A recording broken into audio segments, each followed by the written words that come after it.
Maka mohon ya teman-teman untuk mari kita buka kamera sebagai bentuk apresiasi kita pada kita sendiri dan juga teman kita ya narasumber Kak Debbie. Mosok kita hanya bicara dengan layar yang tidak bergerak, hanya foto diam begitu ya. Oke, terima kasih Nasya. Maaf komputer saya tidak ada kamera. Maaf, oke. Terima kasih atas kejujurannya Nasya. Karena sudah terbuka untuk mohon maaf ya karena tidak bisa buka kamera. Tapi yang lainnya yang masih bisa silahkan dibuka kameranya. Yuk, sekali lagi saya nggak bisa cek satu persatu. Tetapi kalian bisa memastikan diri kalian sendiri bahwa kalian juga menghargai satu dengan yang lain. Ya, sampai tanggal akhir Januari kita masih melayani pembelajaran online. Maka saya kira sudah nggak berwaktu lama kita dengan layar. Maka gunakan waktu ini untuk buka kamera supaya kita saling bisa menatap satu dengan yang lain. Oke, kita lanjut ya. Setelah tadi doa pembukaan oleh Sharon, silahkan langsung saja nanti setelah perkenalan lalu langsung ke acaranya. Kak Debbie langsung aja ya dari perkenalan langsung nanti ke materi yang mau disampaikan. Maka waktu, layar, pokoknya semuanya wis Deb, kamu mau apain silakan. Ya. Terima kasih. Ini saya perkenalannya masukin langsung di dalam presentationnya, nggak apa-apa ya Bu ya? Sudah ada soalnya. Ya, oke, langsung saja Deb. Oke. Saya nggak bisa share screen, soalnya yang host aja yang bisa. Oke, udah bisa sebentar. Co-host. Bentar.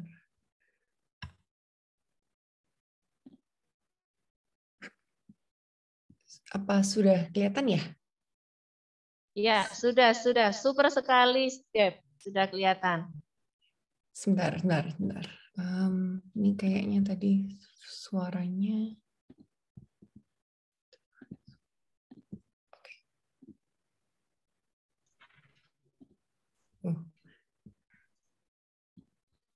Sebentar Bu, ini ada keeroran nggak bisa share sound. Oh ya, sambil Kak Debbie masih siap-siap, ini masih banyak yang off cam loh. Nanti daripada dipanggil, yuk silahkan. Ada Ripka, MIPA 1, Nicole, ya. Kemudian Agnes muncul. Ya, silahkan teman-teman yang masih off kamera, di-on-kan kameranya ya. Ini udah banyak nih yang on cam. Tapi masih banyak juga yang off cam. Ya.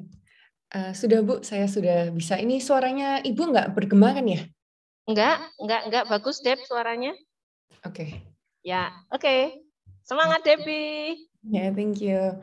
Ya, selamat pagi semuanya, adik-adik semua, ibu-ibu guru dan bapak-bapak guru semua. Pagi, Ini Kak. udah pada bangun atau belum atau masih ngantuk ini? Hayo. Oke, ya, selamat pagi semuanya. Perkenalkan, saya Debbie.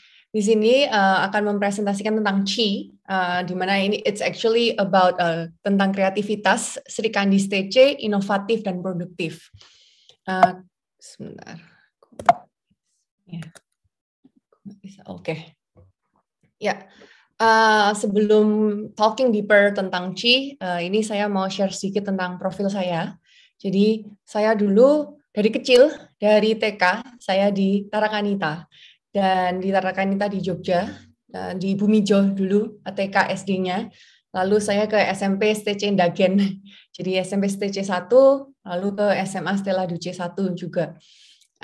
Jadi saya sama-sama dari ini nih, dari daerah Sabirin situ, sudah hafal.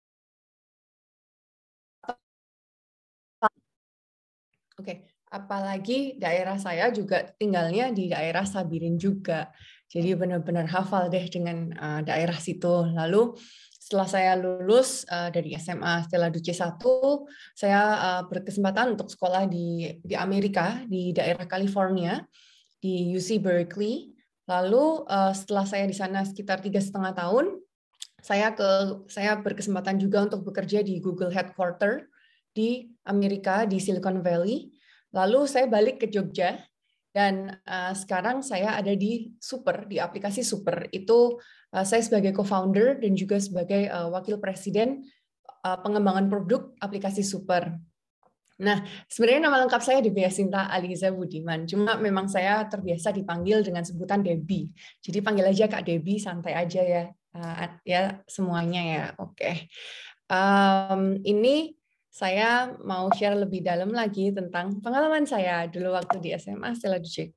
Sebentar nggak bisa. Oke. Mungkin adik-adik semua belum tahu ya, dulu SMA Stella Duce itu nggak warnanya biru. Jadi waktu saya masih di tahun 2011 masih warnanya putih semua. Gitu. Dan dulu memang sejak tahun berapa ya itu Bu ya? Mungkin 2019, 18 atau 2020 ya baru diubah warnanya jadi biru ya Bu ya.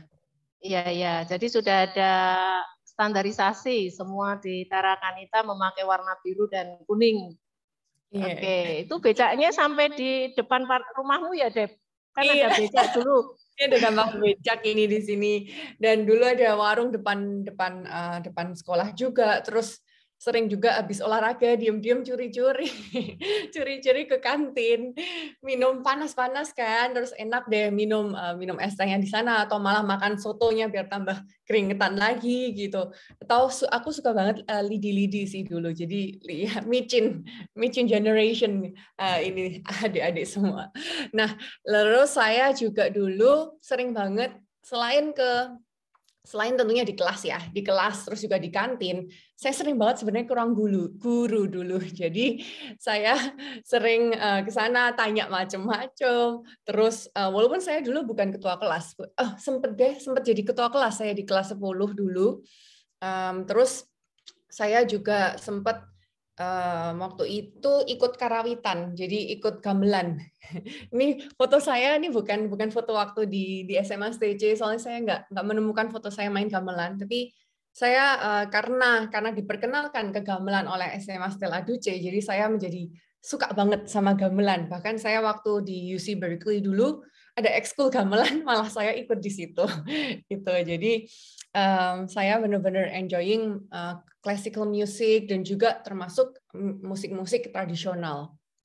Ya, jadi karena dari SMA Stella Duce memperkenalkan ke yang tradisional, sebelumnya saya nggak pernah sama sekali terjun ke situ, malah jadi benar-benar suka gitu sih. Nah, terus juga selain itu saya ingat kalau waktu di SMA Stella Duce sering ada cerita-cerita horor adik-adik, tapi itu sebenarnya ya cuma it's just a story gitu, nggak bener-bener ada kok.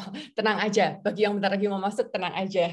Nah, dulu juga saya sering itu ada nyanyi juga sih, kelas nyanyi, kelas musik sih, itu di lantai 3. Nggak tahu kalau sekarang seperti apa itu, tapi dulu asik banget sih. Terus dulu juga ada kelas menari tradisional, jadi diajarin tari gambyong, tari macam-macam sih dulu dengan Bu Denok dulu.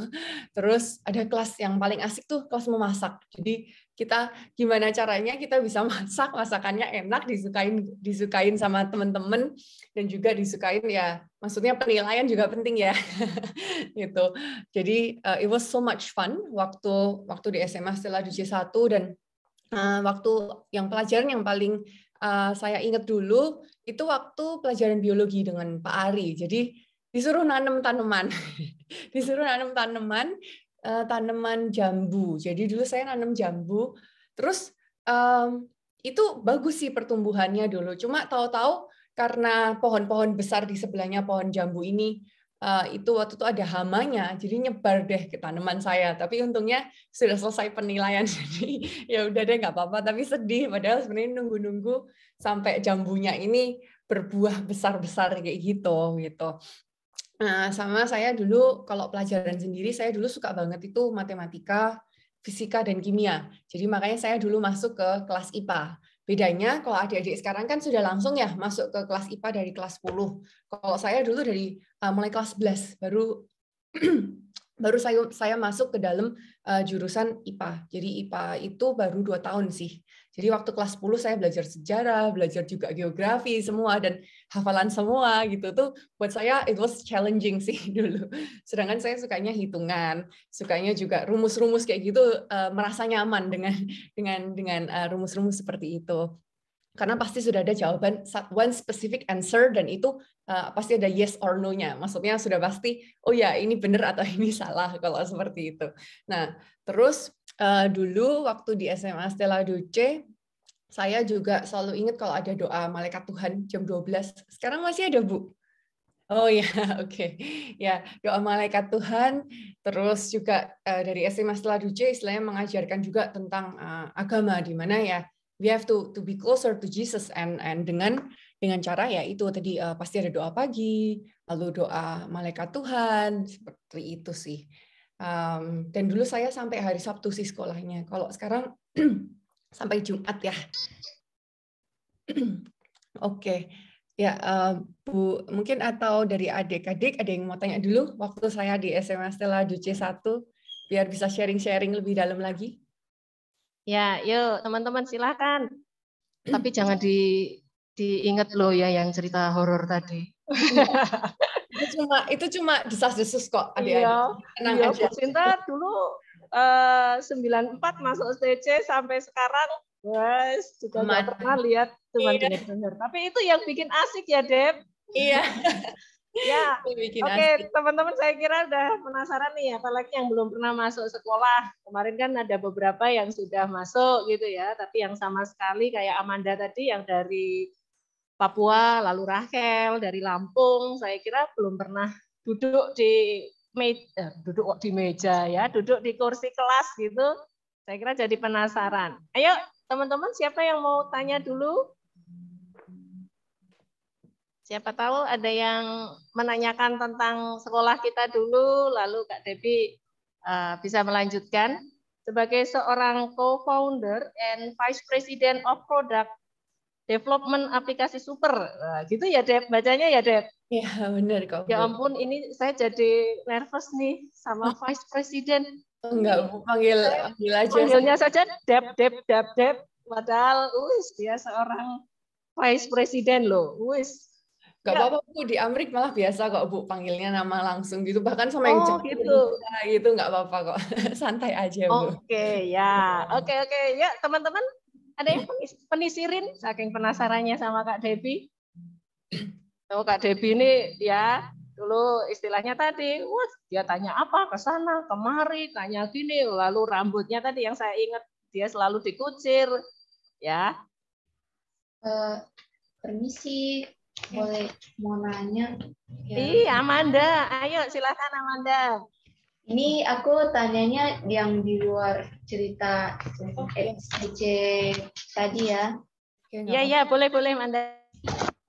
Ini pertanyaan saya, pertama, kakak kuliah di jurusan apa? Lalu, pertanyaan kedua. Apa? Ya, kakak kuliahnya di jurusan apa gitu ya? Oke, ya saya di jurusan bisnis, jadi sedikit menyasar dari IPA, tapi terpakai sekali sih. Maksudnya apa yang saya pelajari dulu di IPA, karena kan IPA mengajarkan untuk logical juga ya. Jadi sedangkan bisnis ini juga banyak juga di mana tentunya kalau dari let's say kalau kalian ada yang di jurusan IPS atau bahasa pun itu akan sangat terpakai di bisnis sih. Dimana tentunya hafalan kalau di tes itu harus sangat kuat ya. Sedangkan jujur aja saya kalau hafalan tuh sedikit kurang. Jadi saya lebih nyaman dengan angka-angka tadi. Tapi memang terpakai semua sih ujung-ujungnya gitu. Jadi whatever your major currently, whatever jurusan kalian sekarang ini, kalau memang kalian pengen masuk ke dalam jurusan bisnis, itu sangat bisa gitu. Dan don't let other people, jangan, sorry ya BTW aku ngomongnya campur-campur Inggris, tapi aku akan usahakan untuk translate ya. Jadi jangan biarkan orang-orang juga maksudnya bilang, kamu kalau misalnya sudah jurusan ini nggak mungkin kamu misalnya dari IPS gitu ya, jurusan IPS kamu nggak mungkin bisa masuk ke dalam teknik industri, misalnya ada yang ngomong seperti itu gitu ya. Jangan biarkan orang-orang ngomong seperti itu, karena memang sebenarnya yang tahu kemampuan diri kalian dan interest kalian di mana ya kalian sendiri sih gitu. Jadi sama lah kayak aku mau masuk bisnis, ngapain kamu masuk bisnis? Kamu kan sudah susah-susah dulu belajar matematika, kimia segala macam. Kenapa tahu-tahu masuk bisnis gitu? Jadi banyak yang orang-orang akan komentar, but then kalian yang ngerti diri kalian sendiri sih gitu. Jadi dan pasti bisa kalau sudah nyemplung situ, no matter what, ya kalian ayo harus bisa prinsipnya. Ya, oke, sudah terjawab ya, Amanda? Ya Kak, oh iya saya mau nanya lagi, Kakak universitas di mana? Terus tadi kan Kak Debbie bilang sempat masuk di Silicon Valley. Nah, apa Kakak alumni Silicon Valley? Soalnya tadi Kakak bilang co-founder dari aplikasi Super. Iya. Itu tadi saya cerita untuk alurnya sih. Jadi kayak saya dulu awalnya dari mana, lalu where I am sekarang. Jadi kalau sekarang memang saya nggak di sini. Saya bukan di US lagi sih. Saya sudah di Surabaya sekarang. Gitu. Dan itu udah nggak di Jogja juga. Jadi setelah kemarin dari US, saya balik Jogja. Lalu saya sekarang saya di Surabaya. Gitu. Oke. Ya, benar sih yang tadi disampaikan oleh Amanda, saya memang sempat sekolah di luar negeri di Amerika, lalu juga kerja di Google di Amerika juga. Gitu. Ini kok gitu saya lanjut aja kali ya, Bu Sinta ya. Soalnya connect dengan jawaban untuk Amanda.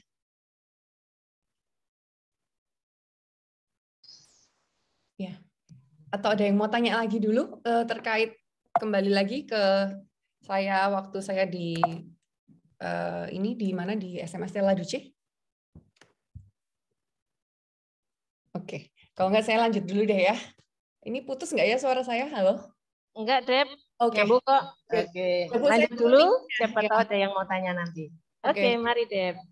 Lalu ketika saya di Jogja, saya kepingin untuk kuliah di luar negeri. Jadi saya pengen sebenarnya diawali dari kakak saya. Kakak saya memang sudah di Amerika.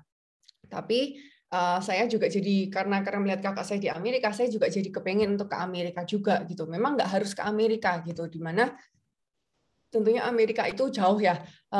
Terbangnya sekitar hampir 1 harian sendiri, sekitar 24 jam ke California, karena ya ada transit dulu, transitnya juga ya sekitar 2-3 jam, misalnya seperti itu, dan penerbangannya juga dari sini misalnya ke Hong Kong, atau ke Singapura, atau ke Jepang dulu, atau ke Taiwan, lalu baru bisa terbang ke Amerika. Jadi nggak ada yang direct, nggak ada yang langsung dari sini, dari Indonesia ke Amerika.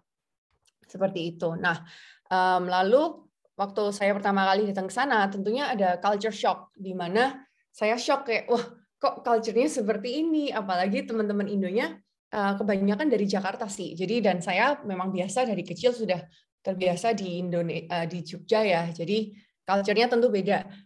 Tentunya kalau yang Jogja, Jogja terkenal sekali sih di mana-mana bahwa Jogja ini sangat halus orangnya.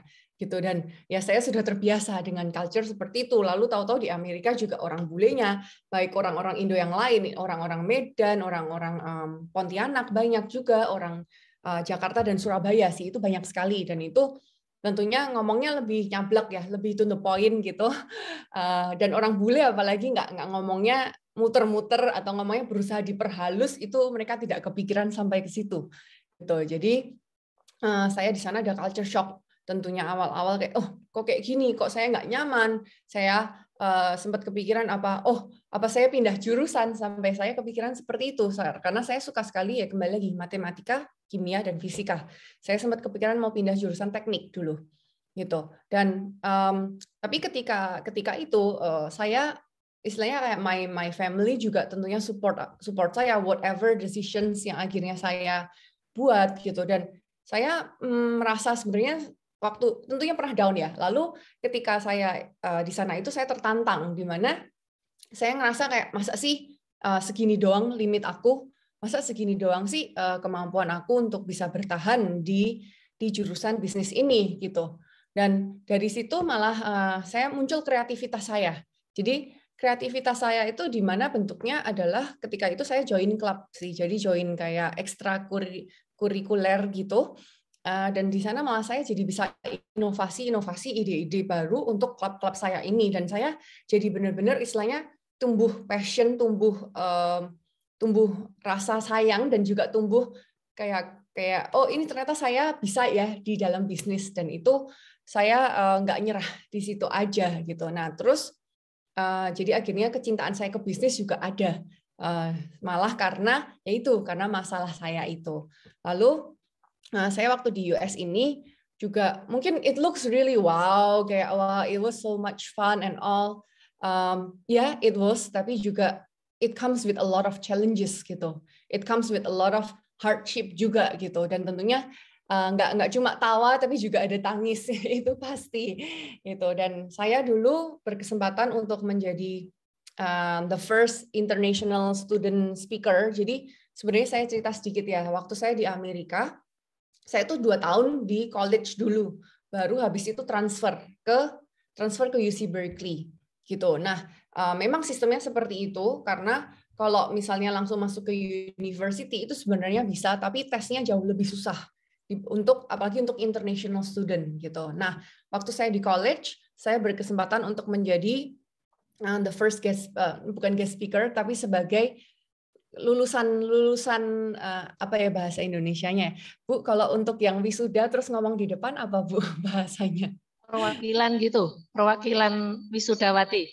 Benar, perwakilan wisudawati untuk di college itu, dan itu nggak hanya orang-orang Indonesia, tapi juga saya perwakilan seluruh wisudawati di situ, dan saya jadi yang pertama dari anak-anak internasional untuk jadi pembicara di situ gitu. Nah, tentunya waktu itu saya happy banget karena tentunya karena saya dulu udah mengalami a lot of challenges ya, kesulitan-kesulitan banyak, tahu-tahu kayak semacam di appreciate seperti itu suatu achievement yang saya tentunya senang banget ya, bisa ya ternyata international student pun diapresiasi seperti itu gitu. Lalu ini hanya sekilas aja ada foto saya sama teman-teman saya waktu di Amerika. Lalu kalau yang bagian sebelah kanan ya, itu foto saya waktu saya kerja di Google. Jadi setelah saya dari college, saya ke UC Berkeley. Di sana saya 1,5 tahun sebenarnya. Jadi saya lulus dalam 3,5 tahun. Lalu saya cari kerja sekitar 2 bulan. Habis saya lulus 3,5 tahun itu, dan saya ya puji Tuhan saya keterima di Google waktu itu. Saya nggak nyangka juga ini yakin nih bisa nih Google gitu. Ada sempat sanksi juga seperti biasa, sanksi apakah bisa nggak saya di Google gitu. Tapi ya puji Tuhan bisa, dan ini foto teman-teman saya itu yang di atas tuh kita naik sepeda, itu sepedanya memang sepeda untuk rame-rame gitu, untuk bisa sampai sebenarnya cuma untuk sampai 7 orang. Tapi itu teman saya ada satu yang di belakang nongol, itu dia duduk di keranjangnya seperti itu. Itu memang it's a sharing bike gitu. Dan ini memang hanya ada di Google di Silicon Valley gitu. Nah, ini foto saya juga waktu biasanya orang-orang kalau tour Google, kantor Google, yang di bagian bawah itu ada tulisan Google seperti itu. Sekarang sih sudah diperbarui ya, yang baru ya. Tapi ya biasanya orang foto di sekitaran ini gitu. Ini kayak main campusnya. Jadi kalau di Google itu dia punya bangunan tuh mungkin sekitar ada 40 bangunan gitu. Dan itu sekitar 3 sampai 5 lantai, dan di setiap lantainya itu ada kafe-kafe. Jadi dan itu free untuk karyawan untuk makan. Jadi saya sudah pernah nyoba ngiterin semuanya, dan bahkan kalau misalnya lapar siang-siang gitu ada juga dia seperti kayak dessert atau snack, itulah snack bar seperti itu. Lalu ada kok mesin-mesin kopi itu ada di semua lantai di setiap bangunannya Google. Jadi bisa dihitung kurang lebih berapa tuh kalau misalnya 5 lantai dan dia ada 40, berarti ada 200 mesin kopi, dan yang mesin yang benar-benar expensive punya itu yang dia bisa bikin untuk susunya segala macam. Lalu jadi Google sangat-sangat fun di situ. Setelah saya dari UC Berkeley yang dimana itu stressful banget karena benar-benar persaingannya itu ketat. Lalu saya juga masuk ke Google, di mana itu yang jujur aja memang kerjanya juga berat juga, tapi karena lingkungannya yang fun, akhirnya kreativitas tuh bisa muncul gitu. Jadi kayak, oh aku mau ini, aku mau produksi ini, aku mau ada ide untuk ada proyek-proyek seperti ini. Dan Google itu sangat mengapresiasi proyek sih, di mana saya waktu itu launching ada 2 proyek. Itu proyek untuk membantu sesama sih. Jadi waktu itu ada event-event apa dan saya jadi volunteer. Jadi saya dan teman-teman saya menjadi volunteer di situ, dan Google sampai mendanai acara itu karena memang proyek dari karyawannya Google gitu. Nah, saya waktu di Google juga saya berkesempatan untuk ketemu dengan Pak Jokowi, Bu Irina, dan itu sebelahnya Bu Irina ada CEO-nya dari Google. Memang CEO-nya ini sudah pergantian dulu, sudah jadi Alphabet soalnya. Ya, lalu saya lupa cerita sedikit. Saya waktu di UC Berkeley, waktu di jurusan bisnis itu, saya itu stres berat sih di situ. Karena itu UC Berkeley, saya masuknya ke Haas School of Business-nya, dan itu di sana itu adalah sekolah bisnis terbaik di seluruh dunia, nomor 2. Dan itu susahnya setengah mati sekolahnya. Teman-teman saya pada bilang, oh ya gampang. Tapi buat saya tuh, wah itu sih benar-benar kayak saya no life waktu di UC Berkeley. Saya benar-benar tidur cuma 4 jam. Saya harus perjalanan juga lumayan jauh sih. Jadi dari tempat saya tinggal ke tempat saya sekolah itu sekitar 30 menit naik bus. Dan itu busnya itu nggak setiap saat ada. Jadi lumayan sih kalau sampai miss the bus, ya lumayan jalan kakinya 45 menit. Gak pernah nyoba lari pun cuma bisa dalam waktu 30 menit, dan itu hampir ketinggalan kelas istilahnya. Ya, tapi ya puji Tuhan dari situ saya bisa lulus dengan predikat cum laude waktu itu di UC Berkeley. Oke. Ada yang mau ditanyain dulu nggak adik-adik untuk yang kehidupan saya di US? Atau pengen tahu gimana cara atau apa gitu? Pengen ke Google begitu ya. Ya ampun, bayangin aja. Wah, Bu Sinta pengen, tapi mungkin nggak ya? Semuanya pasti mungkin. Apalagi teman-teman nih yang masih punya kesempatan sampai sana. Tadi disampaikan luar biasa, ya ampun, udah dapat kerjaan gitu aja kok keluar. Nanti kita dengar lebih lanjut kenapa ya Debbie yang sudah kerja di Google, saya kira gajinya tinggi kan, Deb? Tidak diragukan lagi ya kalau ngomongin gaji.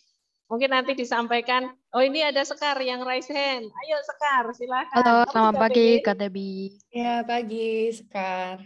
Ya, sebelumnya perkenalkan saya Sekar dari kelas 10 BB, dan di sini aku mempunyai pertanyaan buat Kak Debbie. Jadi Kak Debbie itu kan sempat bersekolah di US ya, yang dimana banyak sekali teman-teman baru dari berbagai negara dan berbagai macam suku, ras, dan lain sebagainya. Nah, pertanyaan saya, bagaimana cara Kak Debbie beradaptasi terhadap teman-teman yang ada di US? Oke, baik, makasih Sekar. Oke, ya, saya dulu waktu pertama kali ke US, itu malah saya langsung berusaha membaurnya dengan non-Indonesia. Jadi saya langsung kayak nggak gini. Biasanya ada prejudis ya. Biasanya orang ada kayak anggapan, wah orang hitam ini kayak begini, orang hitam ini kasar mungkin ya. Pemikiran orang hitam itu kasar, orang India itu bau, misalnya kayak gitu ya. Prejudis seperti itu yang pertama kali sebelum saya ke US itu saya hilangkan dulu. Let's start afresh istilahnya. Jadi dan benar-benar ternyata begitu kita kenal dengan saya ada, nanti saya ini bentar ya. Bentar, sorry. Ini saya tunjukin dulu. Bentar. Ini saya ada foto juga dengan teman saya yang orang hitam di sini dan orang bule di sini. Itu saya sebenarnya menghilangkan prejudis saya, karena kalau kembali lagi, kalau misalnya kita udah mikirnya, kok share, sorry. Kalau kita udah ngecap orang, kalau orang ini kayak gini gitu, kita nggak akan bisa maju sih, kita nggak akan bisa dapat teman-teman yang luar negeri gini gitu. Nah, dan banyak juga sebenarnya kalau di luar negeri itu akhirnya orang Indo kumpul sama orang Indo, dan itu very common lah ya, itu sangat-sangat normal, di mana tentunya ya sesama suku dan bangsa, pengennya ngumpulnya sesama suku dan bangsa gitu. Tapi sebenarnya dengan berteman dengan orang-orang non-Indonesia itu membuka mata kita banget sih. Dimana kayak, oh ternyata culture-nya di sini nih seperti ini ya. Ternyata oh orang Filipino, oh ternyata orang Korea itu mereka tuh sangat welcome. Ternyata mereka pun senang dapat teman pun juga non sesama Korea misalnya, non sesama Filipino juga gitu. Nah ini sebenarnya kalau foto yang di ini yang di tengah, yang di gate, yang saya bertiga sama cowok tuh, itu satu Filipino, satu Korea itu orangnya.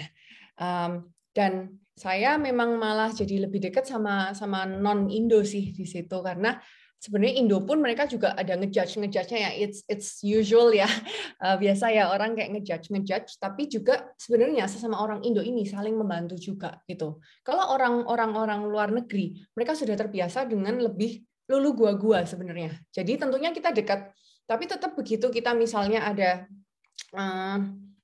kita tahu-tahu sakit dan butuh ada orang ngerawat kita. Mereka akan berusaha membantu kita, tapi paling hanya beliin obat, dah ditinggal gitu aja. Tapi kalau orang Indo beda tentunya, karena sudah ngerti ya culture Indo seperti apa, mereka akan benar-benar merawat kita, beliin obat, beliin makanan. Kan itu tenggang rasa tuh sangat kuat ya dalam culture-nya Indonesia. Itu sih. Tapi tentunya ya saling membantu, saling juga mereka ini happy go lucky sih kalau orang-orang luar negeri ini, di mana mereka ya take it easy seperti itu. Ya, sudah terjawab. Sudah terjawab ya, Sekar. Sudah, Jadi, terima kasih Kak. Ya, tidak ada justifikasi bahwa saya pengen dengan si A saja, si B saja, yang satu daerah dengan saya. Nah, ya, Kak Debbie udah ngajari kita bagaimana kita bisa membaur satu dengan yang lain. Kemudian ada dari Dona Lea di kolom chat dari MIPA 1. Mana nih ya, Dona Lea? Mungkin bisa menampakkan wajahnya dengan open cam supaya bisa terlihat. Menanyakan apakah di US juga di bawah umur 17 tahun bisa naik bis dengan gratis, karena di Darwin, Australia gitu ya, itu gratis. Oke, yuk.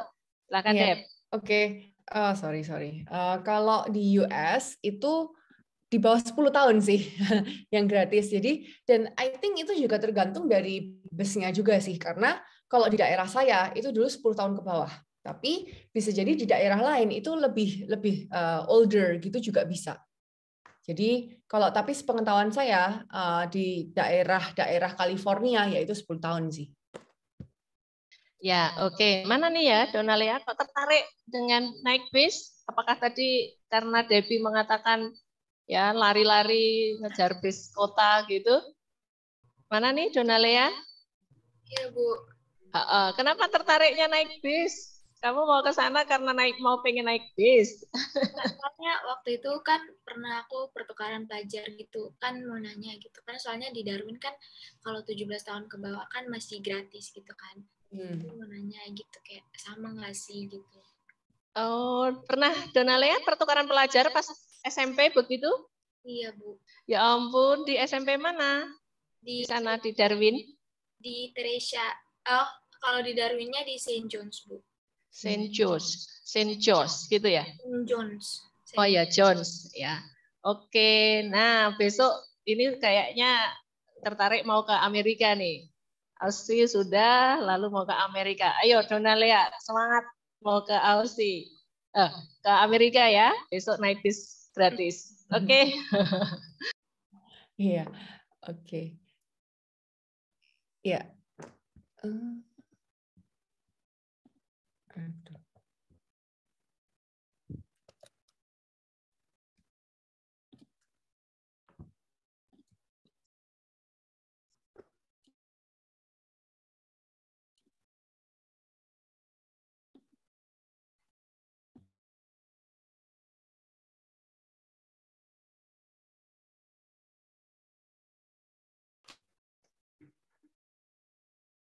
Halo, bisa dengar? Ya, halo.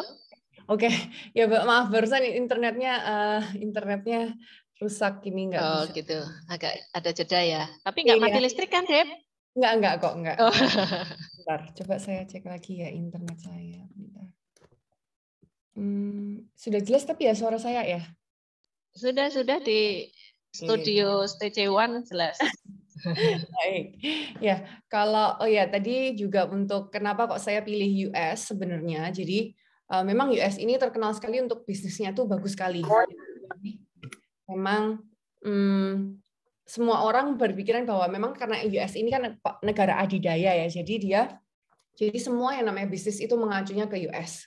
Dan itu masih sampai sekarang seperti itu, walaupun tentunya sekarang Cina sudah muncul nih gitu, tapi tetap US ini tetap yang the most powerful in the world gitu. Jadi begitu US apa dikit langsung efek ke negara-negara lain seperti itu. Dan itu saya pengen belajar sistemnya kalau di US itu seperti apa gitu sih. Lalu kalau setelah dari kehidupan saya di US, saya sempat juga balik ke Indonesia.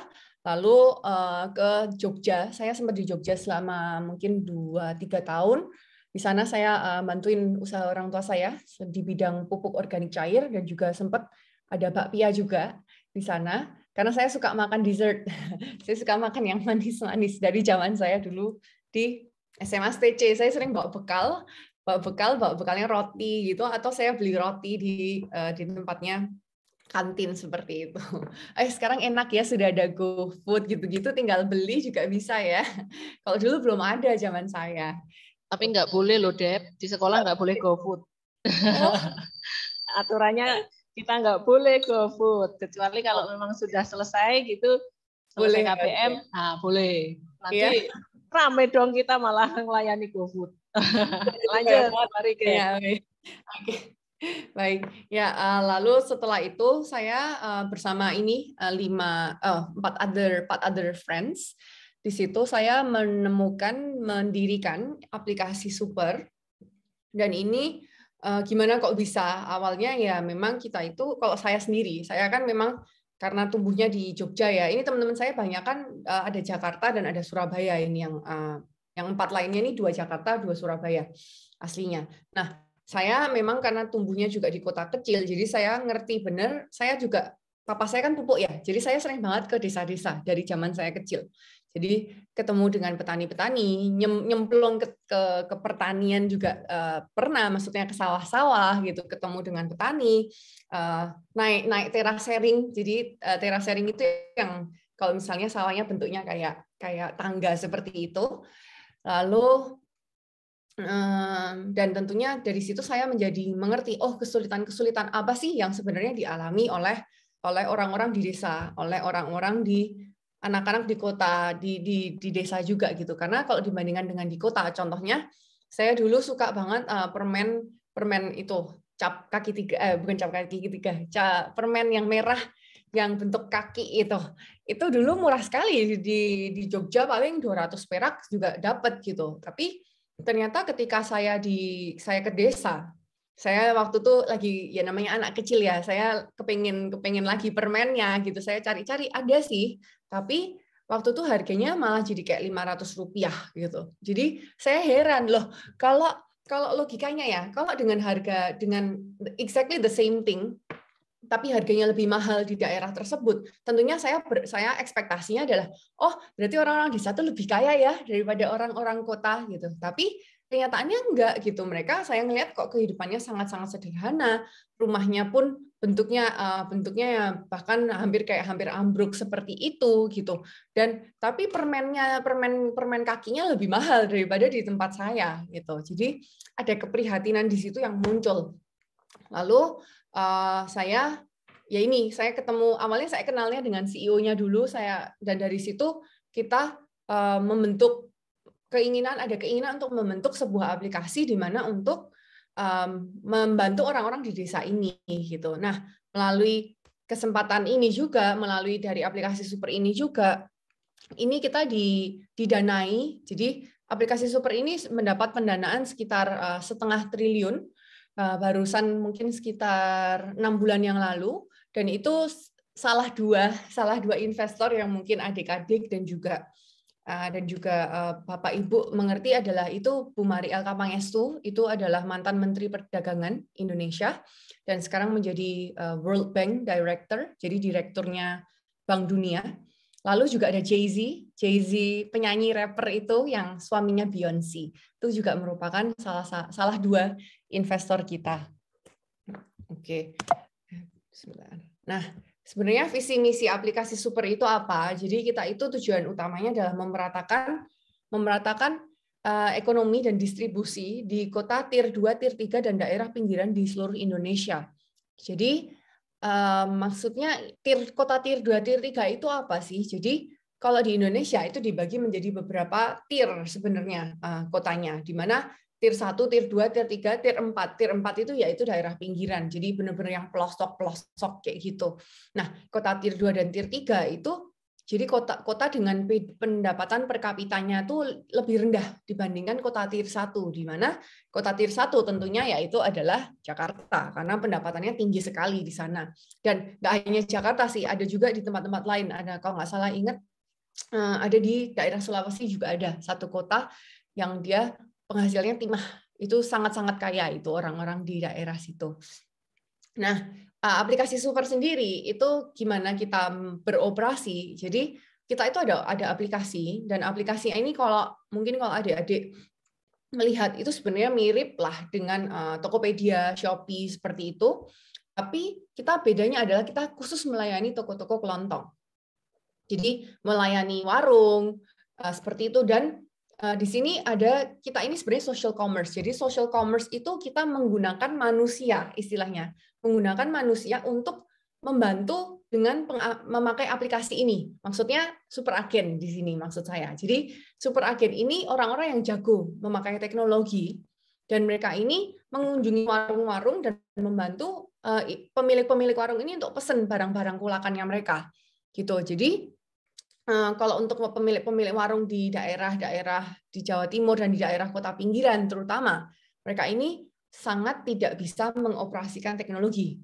Dan akhirnya dibantulah dengan super agen ini dan aplikasi ini untuk memudahkan super agen sebenarnya, karena bisa langsung ngecek stoknya, stoknya masih ada berapa nih sisanya, harganya berapa sekarang, itu semua bisa mereka lihat dari aplikasi ini. Gitu. Untuk aplikasi super ada yang mau ditanyain dulu? Adik-adik, atau saya continue dulu ini? Ada pertanyaan enggak teman-teman? Apalagi yang kelas 10 nih. Kelas 10 ekonomi besok kita materinya adalah sistem pembayaran, kemudian alat pembayaran. Nah, ini mungkin cerempet-cerempet ya, karena ada aplikasi di situ, ada jaringan gitu ya Debbie ya? Benar, kalau boleh. Oke, ya. Oke, ini ada Amanda. Raise hand, silakan Amanda. Jadi Kak, saya mau bertanya, aplikasi ini Kakak bikin apa dimentorin atau bikin sendiri Kak? Oke, ya. Jadi gini, kita ini ada, kembali lagi ke yang sebentar ya. Oh ini ya, jadi kita untuk aplikasinya kita bikin sendiri. Jadi memang karena kita punya CTO sendiri yang paling kiri ini di sebelah saya, ya dia adalah CTO kami dan dia yang membuat produknya, membuat benar-benar teknologinya. Tapi untuk idenya dari mana? Ya ini kita brainstorm semua sih. Jadi kita berlima kumpul juga, lalu kita memikirkan apa yang bisa membantu untuk mempermudah kehidupan orang-orang ini gitu sih. Jadi untuk kalau memang dimentorinnya seperti apa, memang kita ada investor-investor ini ya. Nah, investor ini tuh juga mengajari kita. Jadi kayak, oh ini kamu sebaiknya jangan seperti ini. Oh kamu sebaiknya ini pertumbuhanmu harusnya yang sehat itu seperti ini. Seperti itu sih. Jadi memang ada mentorship tapi dari investor kita. Sistemnya seperti itu. Oke. Sudah terjawab, Amanda? Boleh dilanjut dulu, Debbie, nanti baru kita bisa tanya jawab lagi. Ya, oke. Sekarang kita ini agak sedikit Mandarin ini. Ini buat yang pelajaran yang ambil jurusan bahasa nih. Jadi qi itu sebenarnya vital life. Kalau bahasa artinya ya, kalau adik-adik mencari di internet itu the vital life force or energy that runs through all living beings. Jadi, artinya itu adalah kayak semacam kekuatan atau energi yang vital dalam kehidupan ini, dan itu yang mengalir di dalam tubuh kita gitu.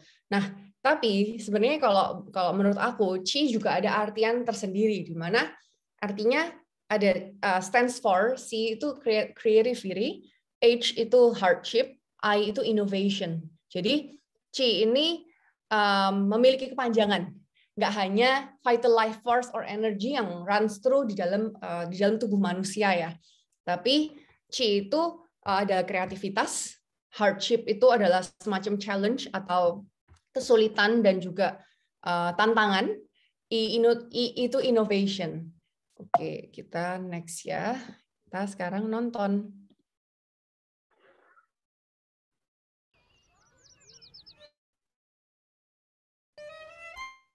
Kedengaran nggak, Bu? Ada lagunya soalnya di dalam videonya.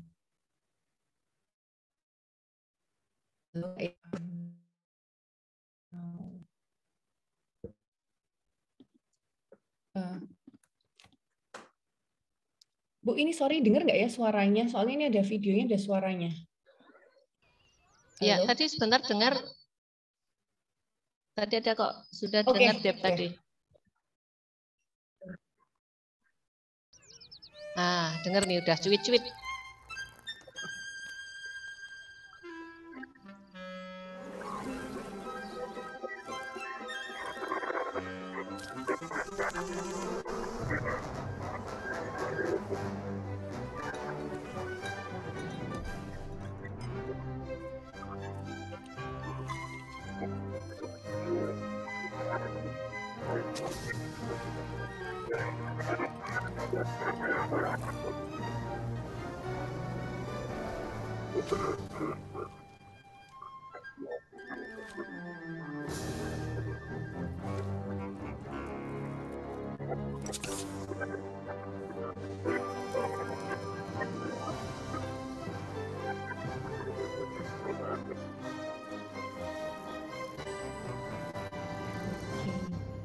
Sudah selesai ya videonya, sudah tadi kedengeran semua ya, lancar ya? Kedengeran nggak ya? Dengar ya teman-teman. Fiona tadi dengar dari 10 BB nomor 28. Apa putus-putus? Halo Fiona. BB 28. Tadi dengar ya video singkatnya, tapi bagus saya lihat di situ. Nanti Kak Debbie pasti akan menyampaikan maksud dari video tadi. Halo Fiona, 10 BB nomor 28. Jaringannya kurang bagus, Bu. Tadi terlempar keluar terus. Aduh, Fiona ada di mana? Sekarang di mana? Oke, ya mungkin sekali lagi Debbie diputar lagi sambil kita menyimak ya teman-teman.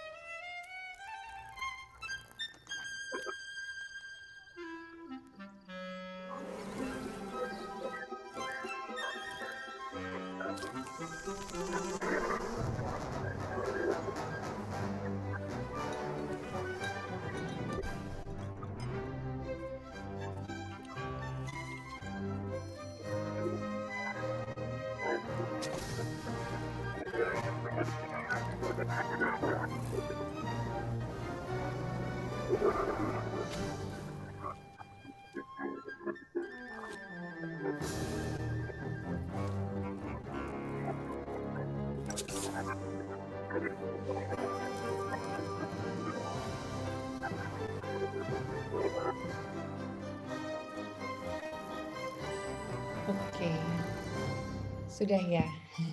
Sudah dengar semua videonya tadi? Sudah nonton ya? Ya, videonya singkat sih, cuma 1 menit ya. Tapi ini sebenarnya dari video ini saya pengen sharing sedikit tentang kreativitas. Dimana kalau dilihat dari video ini, itu para bugs ini nih mereka kreatif sekali untuk mendapatkan apa yang mereka inginkan, yaitu mereka pengen Coca-Cola. Oh iya, sebelumnya saya bukan promote Coca-Cola ya, saya cuma di sini sharing aja terkait dari video itu gitu.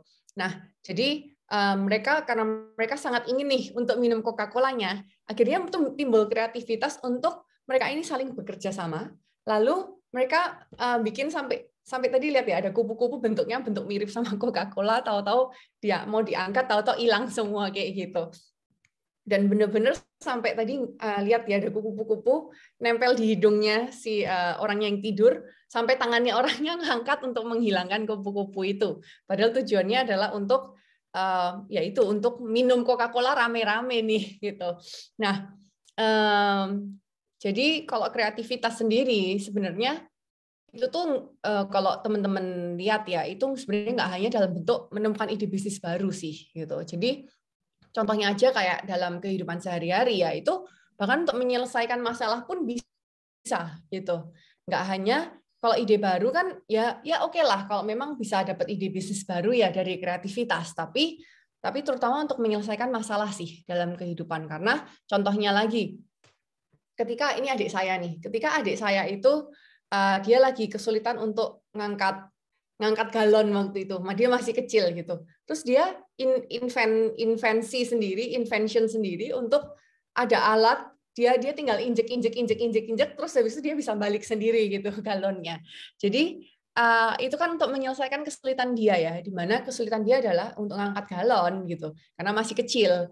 Dan dia juga sering menemukan hal-hal lucu-lucu ketika dia laptopnya dia nggak suka nih, laptopnya dia bentuknya laptop zaman dulu kan gede ya, tebel gede gitu. Dia nggak suka laptopnya itu berat dan itu belum ada yang meja yang bentuknya miring kayak gitu. Nah, dia invensi sendiri dengan pakai kardus.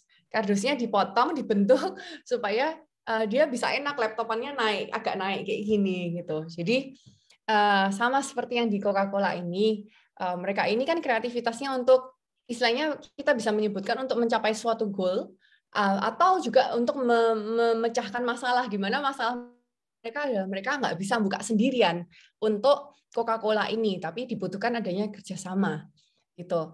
Nah, kreativitas itu juga bisa muncul waktu dalam keadaan-keadaan sulit. Oke. Kesulitan-kesulitan ini gitu. Jadi kalau ngomongin tentang kesulitan, tentu di setiap aspek kehidupan itu ada kesulitannya masing-masing gitu. Jadi ketika saya terbuka juga waktu saya SMA, ya saya masih kuliah, saya juga mencari-cari jati diri saya. Itu saya mempertanyakan siapa sih Debbie? Debbie maunya apa sih? Apa sih goal dalam hidupku tuh apa? Gitu. Dan ketika SMA juga saya, mau jurusan apa ya? Nanti kuliah kayaknya nggak ada yang menarik nih semuanya. Kayaknya enak ya bisa langsung kayak si A, si B, si C, dia langsung bisa sukses. Kalau nggak aku jadi Instagramer aja deh, ya, TikToker aja deh. Kayaknya bisa langsung ngasilin uang dengan gampang. Gitu. Tentunya banyak sekali pertanyaan-pertanyaan yang mungkin sering juga adik-adik pertanyakan ke diri adik-adik ya. Tapi as time goes by, jadi setelah saya mengalami kalau tentang jati diri juga tentang maksudnya pertanyaan mau masuk jurusan apa, itu as time goes by itu nanti akan terjawab sendiri sih itu sebenarnya. Dan namanya pencarian jati diri itu nggak akan selesai sampai nanti akhirnya kita meninggal, itu baru itu selesai. Karena bisa jadi saya yang hari ini sama saya yang besok itu bisa aja menjadi orang yang berbeda, itu juga bisa. Gitu. Nah, kalau untuk yang tadi tentang mau jurusan apa, nanti selama adik-adik di SMA ini itu ya pasti akan ketemu jawabannya. Kayak saya dulu SMA kelas 10, apa saya ngerti saya mau jurusannya bisnis? Jawabannya tuh enggak sebenarnya. Jadi saya cuma ya udahlah ikut-ikut aja lah, kayaknya bisnis oke nih gitu.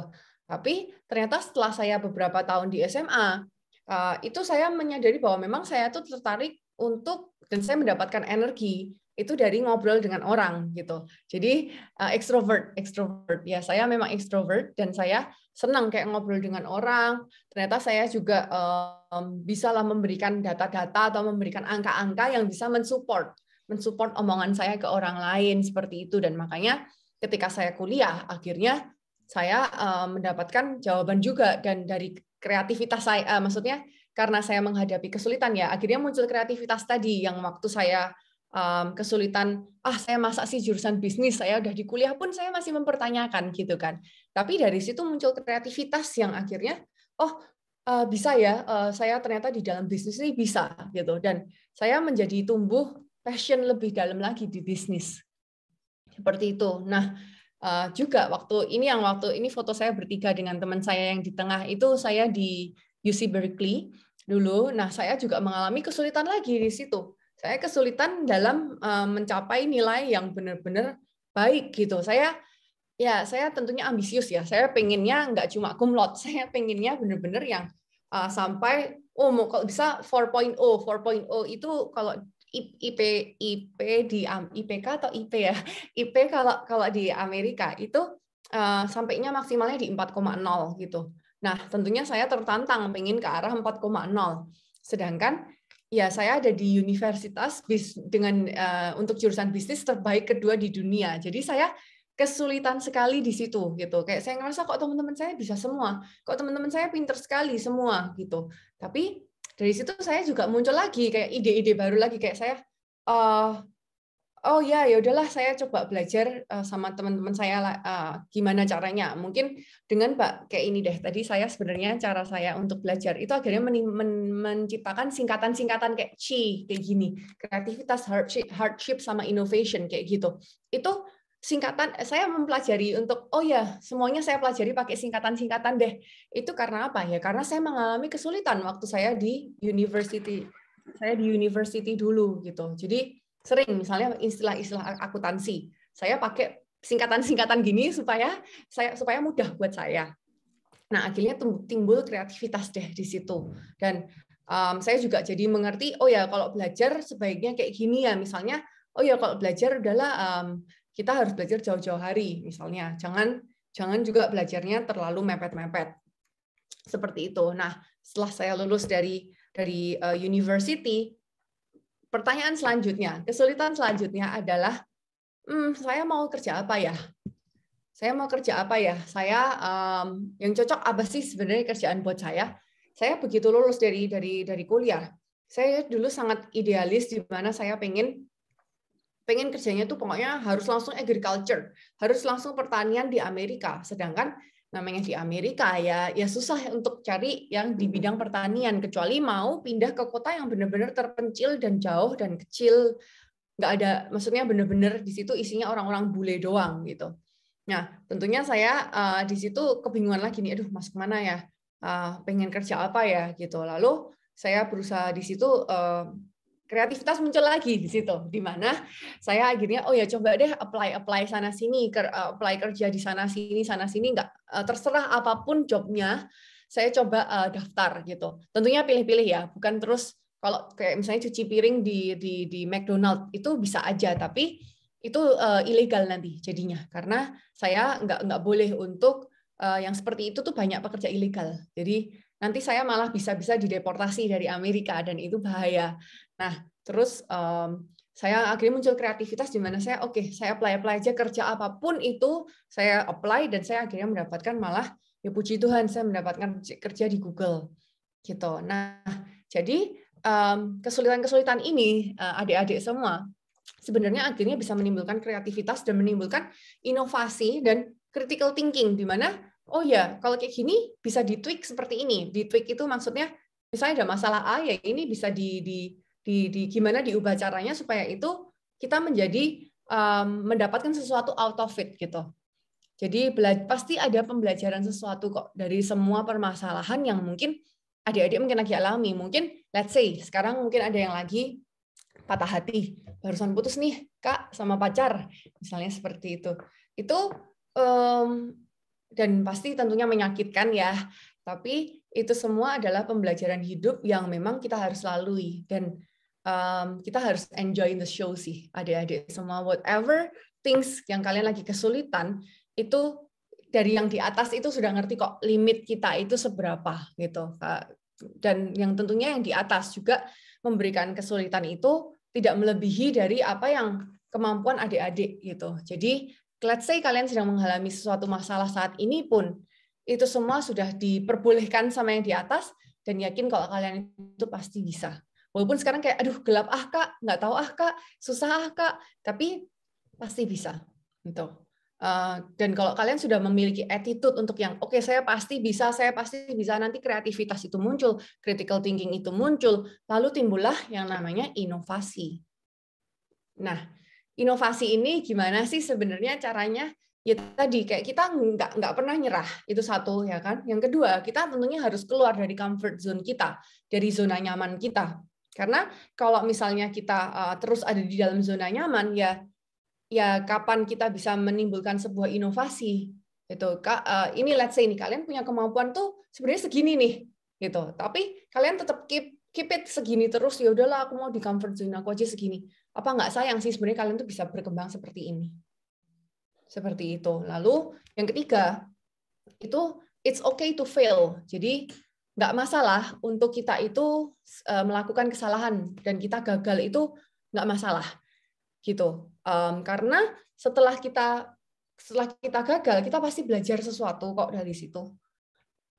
Kalau misalnya kita ngomongin soal kegagalan gitu ya, saya juga pernah gagal, semua orang juga pasti pernah gagal, mungkin gagal dalam membina hubungan dengan cowok, atau membina hubungan juga dengan, mungkin ada ya pernah dengan teman-teman juga, ada juga mungkin ada kegagalan ketika dalam membangun bisnis, itu juga pasti ada.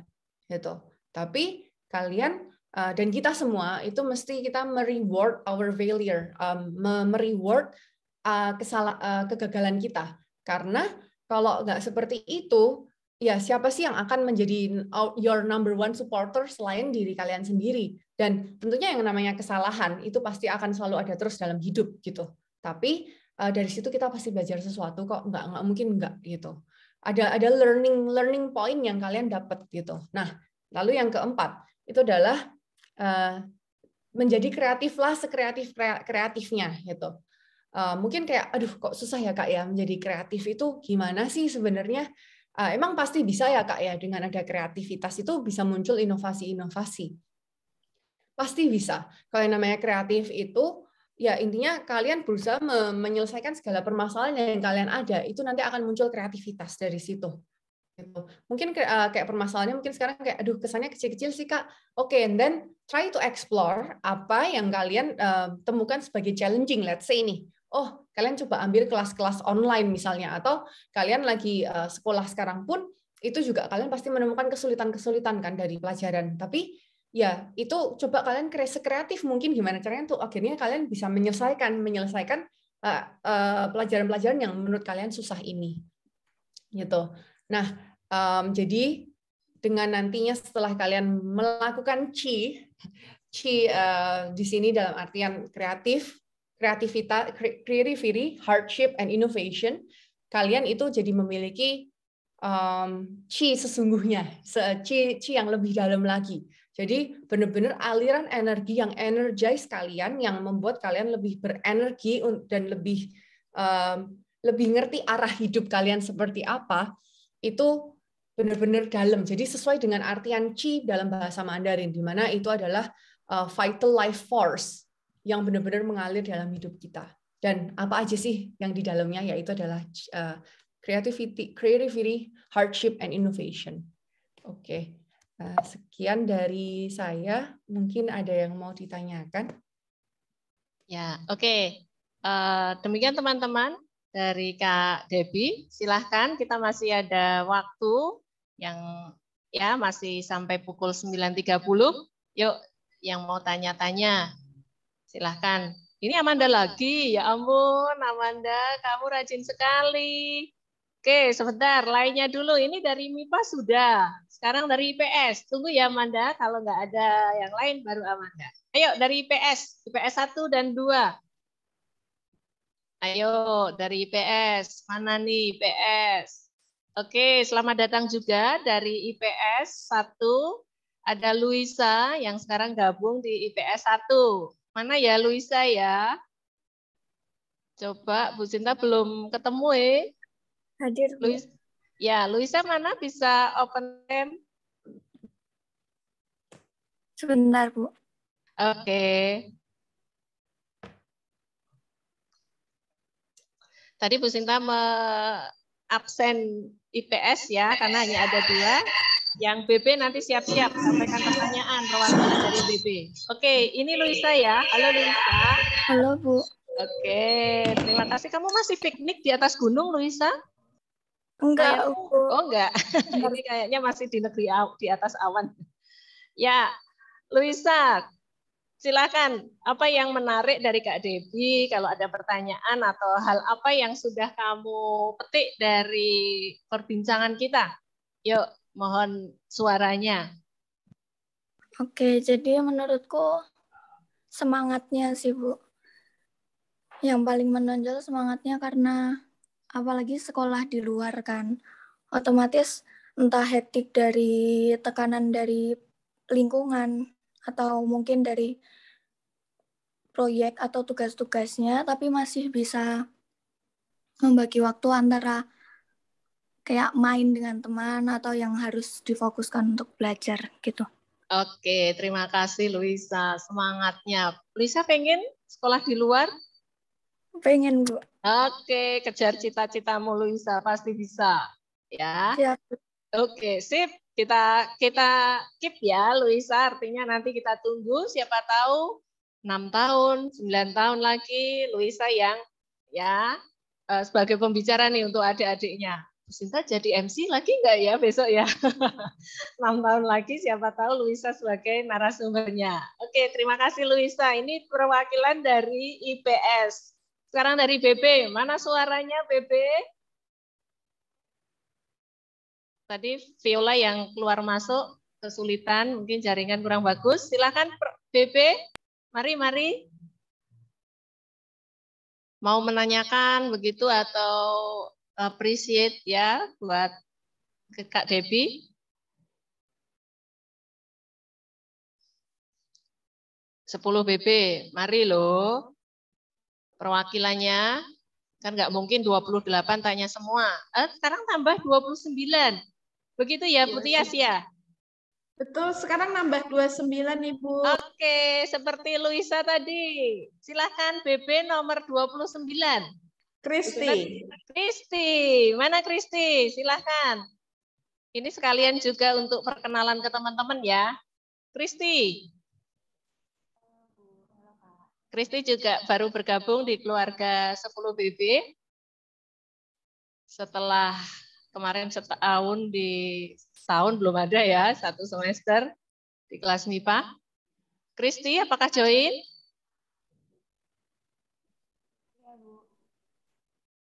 Halo Kristi. Join enggak ya? Ini Bu Sinta klik. Ada loh. Kristi, boleh bersuara?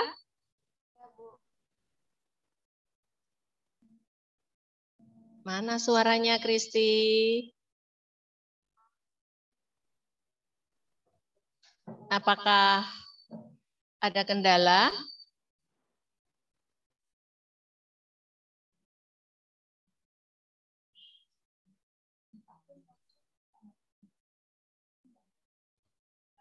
Oke, mungkin nggak ada yang lain?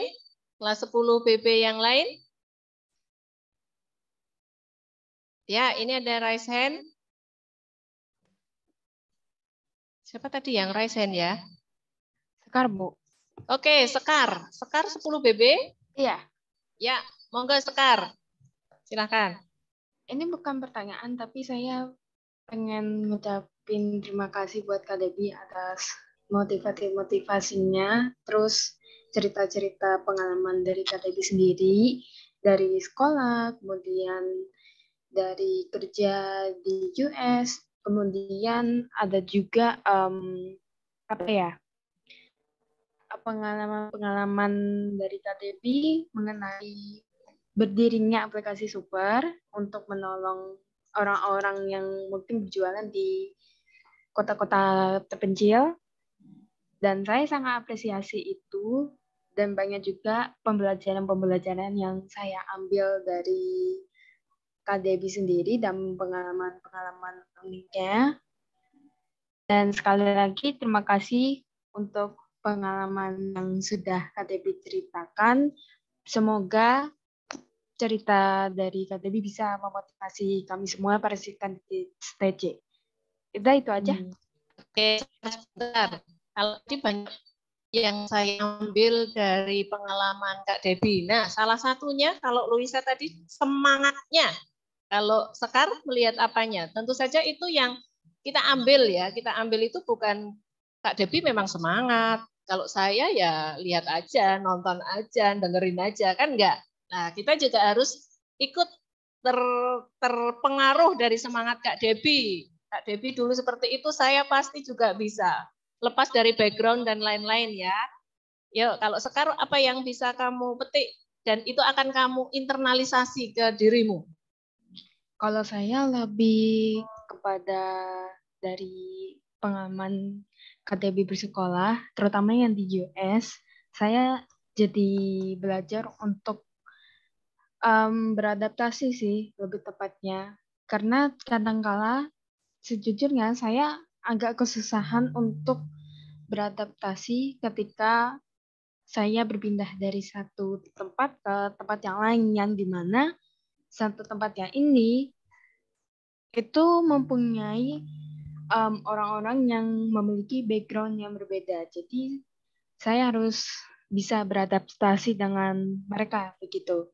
Dan dari ceritanya Kak Debbie, yang saya petik di sini adalah kita harus bisa berbaur dengan orang lain, ke orang-orang sekitar aja tanpa ada justifikasi seperti yang dibilang oleh Kak Debbie tadi, tanpa ada justifikasi, tanpa milih-milih teman. Pokoknya kita harus bisa membangun komunikasi dengan baik dengan orang lain, terutama yang dari luar kota maupun di luar negeri bahkan. Itu yang saya bisa petik dari Kak Debbie. Terima kasih. Ya, terima kasih Sekar. Jadi beradaptasi gitu ya. Kemarin itu pada saat kita PTMT terbatas, krik-krik kelasnya. Jadi sepi banget. Mungkin karena terbiasa juga pakai gadget gitu ya. Lalu sampai sekolah pun masih terbawa. Nah, besok kita coba teman-teman.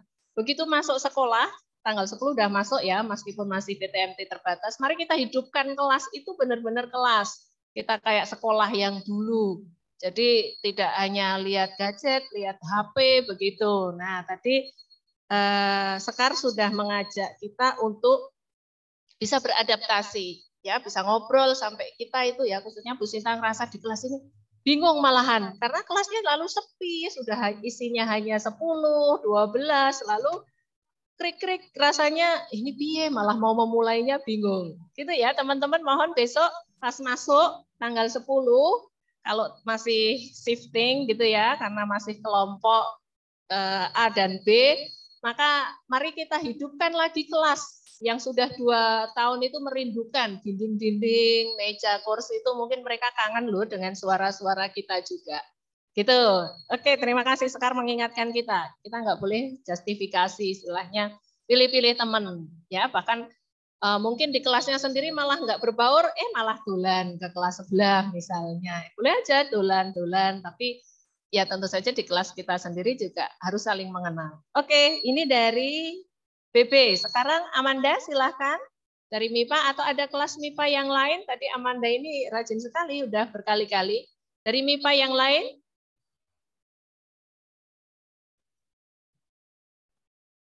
Oke, sepertinya belum ada. Mau nggak silahkan Amanda.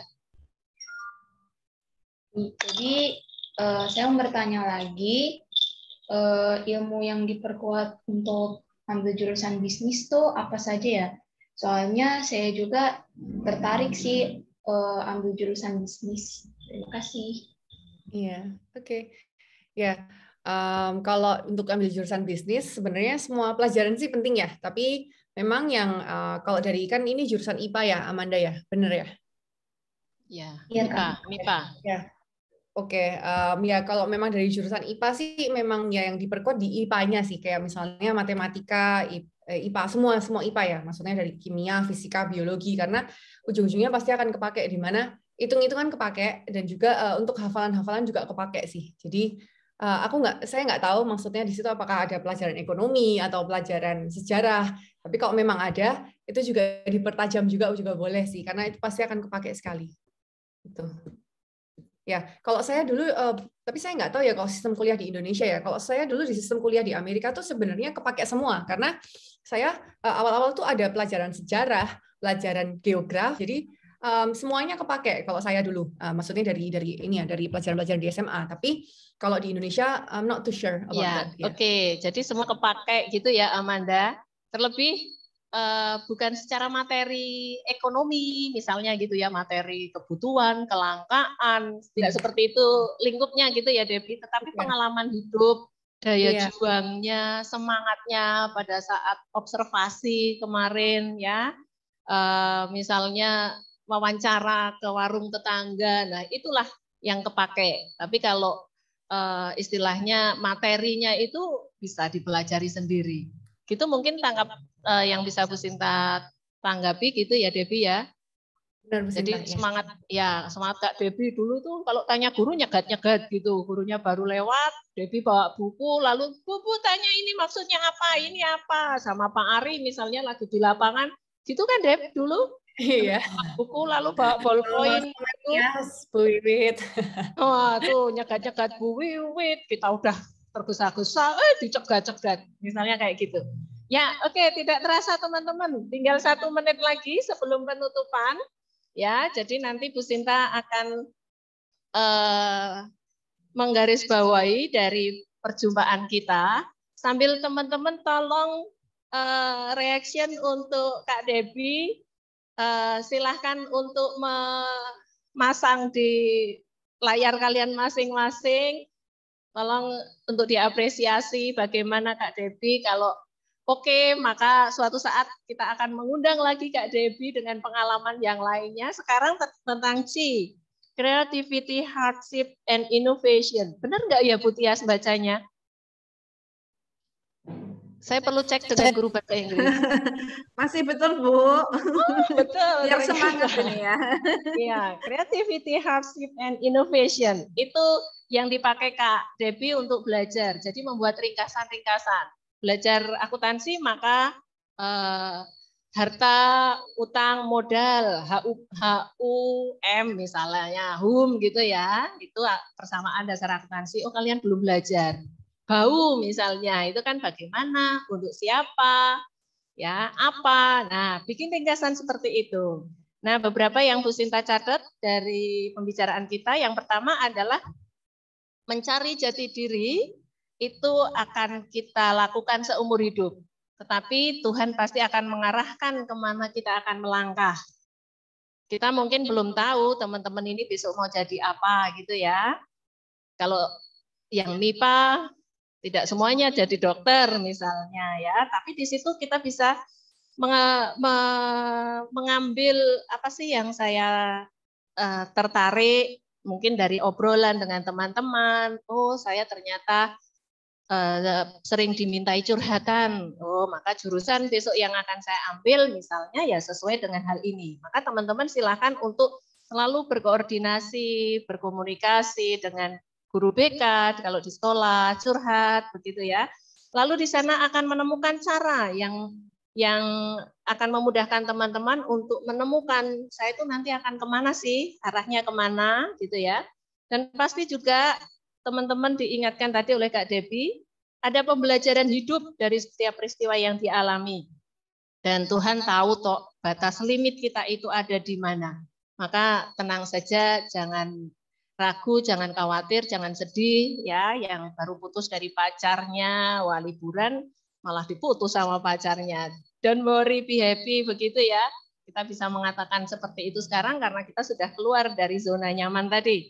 Kemudian 4 hal dari Kak Debbie yang disampaikan selain keluar dari zona nyaman, lalu ada attitude yang di situ akan menghadirkan kreativitas dan nanti akhirnya akan memunculkan inovasi.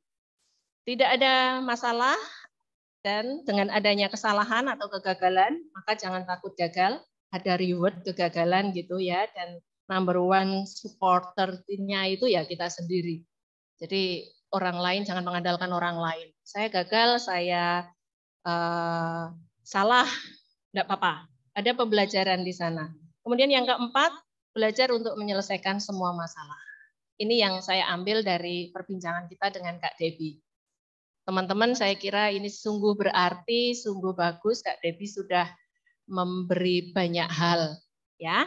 Oke, kita tutup ya. Terima kasih Kak Debbie atas teman-teman semua, Ibu Wali kelas, teman-teman kelas 10, semuanya kami mengucapkan terima kasih atas sharing-sharing Kak Debbie dan juga wawasannya Kak Debbie kerja di Google seperti apa, pasti semuanya pengen ikut, ya. Naik bis ya di US tadi misalnya naik sepeda yang bisa rombongan bareng-bareng tadi, aduh luar biasa. Saya juga pengen sebenarnya, tapi kapan ya sampai luar negeri? Ya, dan juga yang utama Kak Debbie selain bekerja yang sudah wow tadi, ada passion dari Kak Debbie untuk membantu sesama pedagang-pedagang yang kecil, yang di pelosok-pelosok tadi untuk mengembangkan usahanya. Nah, ini ada passion di situ, bukan masalah uang, bukan masalah penghasilan, income-nya begitu ya, tetapi di situ ada passion dari pekerjaan yang sesungguhnya yaitu ingin menolong orang lain.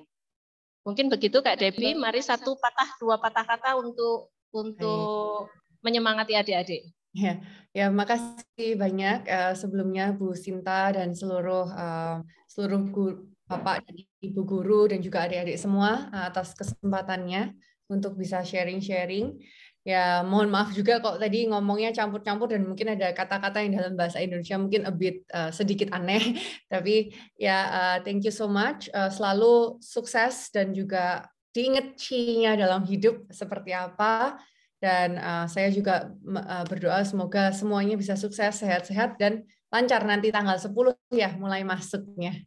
Iya, itu saya berharap nanti bisa kapan-kapan visit lagi. Asik, ya nanti masuk ya jadi guru tamu ya, masuk kelas. Oke, terima kasih Debbie. Pas kamu pulang kampung, pulang ke Sabirin 16, jangan lupa mampir ke tetangga, pulang sekolah untuk menyemangati teman-teman. Begitu teman-teman kelas 10, sebelum kita menyanyikan Mars TC, kita foto dulu. Sudah ada Bu Egi nih yang akan mendokumentasikan. Ya. Bu Egi sudah siap? Nanti kita reaksinya bukan reaksi sedih gitu ya karena mau masuk sekolah, tapi reaksi bahagia karena ya hari ini kita sudah ketemu dengan teman-teman, ketemu dengan Kak Debbie. Oke, Kak Bu Egi sudah siap? Oke, Bu Sinta. Oke. Ya, di saya ada 10 slide, jadi mohon bersabar ini ujian. 10. Oke. Mohon bersabar ini ujian. Teman-teman mungkin tolong di on cam ya. Maskernya kalau misalnya posisinya di tempat yang aman untuk buka masker, boleh dibuka dulu masker. Iya, ini Bu Sinta udah siap-siap dari tadi buka masker supaya nggak lupa mau difoto. Siapa tahu ini berguna untuk Kak Debbie mau pakai marketing usahanya. Ya, ini malah Kak Debbie hilang. Oh, udah muncul lagi. Sudah? Oke. Saya mulai dulu di slide 1 ya. Oke, silakan senyumnya ditahan selama 2 jam ke depan. Oke, slide 1 dulu teman-teman. 1, 2, 3. Oke. Teman-teman yang di slide 2, pokoknya bersiap aja karena saya nggak tahu teman-teman ada di slide yang mana ya.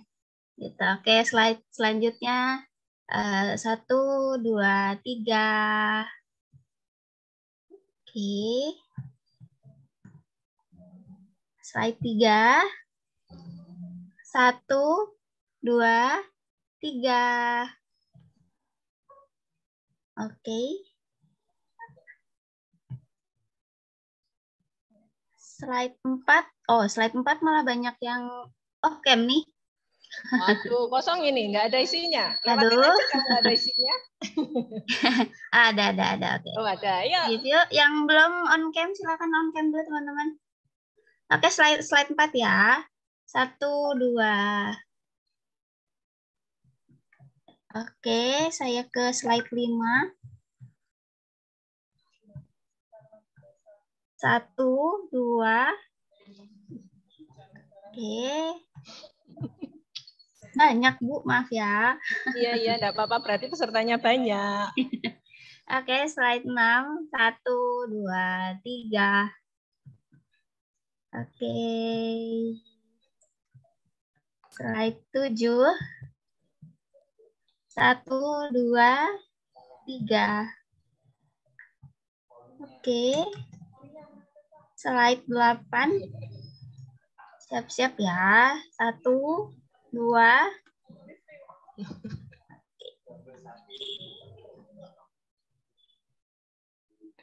Slide 9. Aduh, Masih yuk, banyak sekali yang lagi. off cam. Ayo, yang belum buka kamera. Oke, 1, 2. Oke, slide terakhir ya. Oke, 1, 2. Sip, oke, Bu Sinta. Terima kasih Bu Egi sudah membantu kita cepret-cepret. Nanti kalau diminta Bu Wiwit dokumentasinya kok nggak ada, waduh, kita masa itu ngumpulin lagi. Oke, gitu ya Debbie. Terima kasih. Tunggu, thank you very much. Wah, ya di Surabaya Debbie sehat-sehat ya. Ingat pokoknya kalau pulang ke rumah mampir nanti info-info kita undang Debbie masuk kelas ekonomi. Ya, karena saya masih ngajar ekonomi. Gitu Debbie. Iya, makasih semua. Ya, kita nyanyi dulu deh. Masih ingat Mars TC toh? Jangan siapa tahu yang keinget Mars Google. Mars Google. Mars Super punya Google Mars enggak? Ada. Atau Tapi Yel-Yel? aja. Oh, coba gimana Yel-Yelnya? Karena itu sebagai pembangkit semangat. Cuma kalau misalnya anak-anak kumpul aja sih kayak we are super gitu aja sih. All we are super gitu. Iya, we are super gitu aja. Oh, we are super. Oke, ya. Dari katanya aja we are super. Ya, kita akan mengumandangkan Mars TC. Semoga Debbie masih ingat ya, teman-teman. Setelah itu nanti doa penutup. Kenji, sudah siap Kenji doa penutup? Siap, Bu. Oke, kita Mars ya. Sebentar akan dikumandangkan. Silahkan tangannya di dadanya sendiri lah, kan di rumah masing-masing. Kita tunggu sebentar. Ini ada Pak Agus, Bu Nola di balik layar yang akan mengumandangkan, menyetel.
Silahkan di open kamera, kita akan salam Tarakanita. Kalian boleh teriak sekenceng-kencengnya. Ya. Tapi jangan sampai mic-nya error nih nanti. Yuk teman-teman, setelah kita Mars Stella Duce, kita diingatkan dengan sekolah kita, teman-teman kita, Kak Debbie, kita satu keluarga, ya kita punya kakak, Kak Debbie, maka kita saling jejaring gitu ya dengan Kak Debbie sekarang. Mari kita mengumandangkan salam Tarakanita. Satu hati, Satu semangat. Tarakanita, yes. Yes. Oke, terima kasih Kak Debbie, teman-teman. Nanti masih tetap di layar Zoom ini. Ya, mohon maaf kalau Bu Sinta dalam membawakan acara belum maksimal ya, masih MC kawaan nih, kawaan karena badannya gede gitu ya. Jadi mohon maaf. Kami sekali lagi mohon maaf pada teman-teman kelas 10, Bapak Ibu wali kelas yang sudah terlibat. Terima kasih Bu Nola sudah membantu dalam kegiatan ini. Pak Agus, Pak Lili di balik layar, Bu Egi sudah membantu kami. Sekali lagi tetap semangat, daya juang, dan bisa beradaptasi. Ingat C, creativity, hardship, innovation. Begitu teman-teman. Terima kasih. Mari kita tutup doa penutup. Setelah itu nanti kita ada penjelasan dari Pak Heri. Boleh sebentar minum-minum sebentar nanti ya, tapi langsung tetap on layar. Terima kasih. Mari Kenji. Ya Bu. Bapak Ibu Guru, Kak Debbie dan teman-teman semua, marilah kita bersatu dalam doa. Dalam nama Bapa dan Putra dan Roh Kudus. Amin. Ya Tuhan, selamat siang. Terima kasih atas berkat yang Kau limpahkan pada kami sampai saat ini. Terima kasih juga telah melancarkan acara webinar kami hari ini. Kiranya setelah kami menyimak webinar hari ini, kami bisa menyerap hal-hal yang positif dan bisa melakukannya di kehidupan kami. Ya Tuhan, sekarang kami sudah selesai webinar dan akan melanjutkan kegiatan yang sudah kami rencanakan. Berkatilah kami Tuhan supaya kegiatan yang sudah kami rencanakan ini bisa berjalan dengan lancar. Amin. Santo Carolus Borromeus, doakanlah kami. Bunda Elizabeth, doakanlah kami. Bunda Maria Bintang Pembimbing, doakanlah kami. Amin. Amin. Dalam nama Bapa dan Putra dan Roh Kudus. Amin. Amin. Bapa, Putra, Kudus. Amin. Terima kasih Kenji. Ya, Kak Debbie, boleh loh masih tetap tinggal kalau kangen dengan Pak Heri. Pak Heri, apakah sudah join? Oh, ternyata belum ada suaranya. Bu Wiwit, apakah masih join? Oke, mungkin juga jaringan, terkendala jaringan. Sekali lagi terima kasih teman-teman atas kesediaannya untuk tetap semangat untuk mengikuti acara webinar ini. Ya, dengan Bu Lina yang sudah siap di layar. Bu Lina, halo Bu Lina, saya kembalikan acaranya untuk dilanjutkan dengan acara info dari sekolah. Ya, ini Debbie masih ada Bu. Siapa tahu dia masih punya tagihan dulu bahasa Inggrisnya. Ya, halo Mem. Ya, makasih ya Debbie. Debbie mungkin mau izin pamit terlebih dahulu, Debbie. Baik, ya, makasih semuanya Bu Sinta, Ya, Bu Wit, dadah. semuanya. Adik-adik ya sukses, sehat-sehat. Mari. Terima Maaf kasih. juga kalau ada salah kata ya. Ya, mari. Sip, pokoknya banyak, semangat Debbie. Sukses ya. Ya, oke, saya kembalikan waktu Halo, dan selamat layarnya Bu Lina. pagi. Sudah ya, saya MC-nya udah rampung ya. Terima kasih. Halo, selamat pagi. Ya, baik, terima kasih Bu Sinta. Baik Pak Heri, monggo silakan dilanjut. Oke, langsung saja ya, karena ini juga sudah mendekati jam 10. Bagi peserta didik kelas 10, selamat Natal dan Tahun Baru. Dan di bagian ini saya ingin ngomong sebentar. Dan ngomong sebentar memang kaitannya penting bagi kalian yang baru kali ini belajar di SMA Stella Duce 1. Sebelum saya ngomong, saya pengen tanya dulu. Apakah kalian itu tahu dan paham terkait dengan proses kenaikan kelas? Minta tolong kalau yang saya sebut namanya langsung jawab saja dulu ya. MIPA 5 nomor 12. Di sini tulisannya Heaven. Nah, minta tolong jawab pertanyaan saya dulu. naik kelas itu kan tidak boleh ada nilai yang kalau dulu namanya rapotnya merah. Batasnya berapa? Batasnya 75, Pak. Ya, betul. Batasnya 75. 75 itu menghitungnya dari nilai rapot semester 2 atau nilai rapot semester 1 atau di rata-rata nilai rapot semester 1 dan 2. Kalau menurut saya dari nilai rapot semester 1 dan semester 2. Iya, di rata-rata atau 70% semester 1, 30% semester 2 atau bagaimana? Di rata-rata kelihatannya, Pak. Iya. Oke, sudah betul. Jadi sudah pernah kita sosialisasikan nilai KKM-nya 75, menghitungnya adalah rata atau 50% dari semester 1, 50% dari semester 2. Nah, misalnya ketika kalian ada yang nilai rapotnya semester 1 50. Jadi nilai rapot semester 1-nya 50. Di semester 2 berarti nilainya harus berapa? Supaya kalau di rata-rata 75. Silakan salah satu yang bisa ngitung cepat menjawab saya. Kalau nilai rapot semester 1-nya itu 50. Semester 2 berarti nilai rapotnya harus berapa? Supaya bisa rata-ratanya 75. 100. Iya, betul. Kalian berarti sudah lulus SD, betul tuh. Sudah bisa cepat rata-rata. Kalian bisa enggak nilai rapotnya semester 2 jadi 100, dapat 100?